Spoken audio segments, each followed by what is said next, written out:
আজকের অঙ্ক 23-3-9 সি শূন্যস্থান পূরণের বলেছে cos square theta minus sin square theta half হলে cos to the power 4 theta minus sin to the power 4 থিটার মান কত এটা বের করতে হবে। তো চলো কি দেয়া আছে আমাদের এটা তো দেয়া আছে cos square theta minus sin square theta, তো আমি প্রথমে লিখলাম cos to the power 4 theta minus sin to the power 4 theta, এটার ভ্যালু বের করতে হবে। তো এটাকে আমি এরকম করে লিখতে পারি cos স্কয়ার থিটার whole square minus sin square থিটার হোল স্কয়ার, রাইট? এবার দেখো a স্কয়ার মাইনাস b স্কয়ারের ফর্মুলা কি? a plus b into a minus b, এটা আমরা লিখে দিই।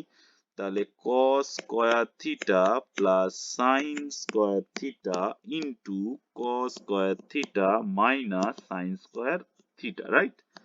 cos square theta plus sin স্কয়ারটা চেনা চেনা মনে হচ্ছে দাদাভাইয়ের সম্পর্ক, আমরা এক লিখলাম। আর এখানে cos square theta minus sin square থিটার মান তো হাফ বলেই দেওয়া আছে, তো এখানে হাফ। তো 1 ইন্টু হাফ সমান সমান কি? হাফ। এই জায়গাটা আমরা জানো sin square theta plus cos square theta সমান সমান 1, এটা এখানে লিখে দিতে পারো। তাহলে হাফ হচ্ছে এর ভ্যালু, তো এটা হয়ে গেল হাফ, এটাই এর উত্তর।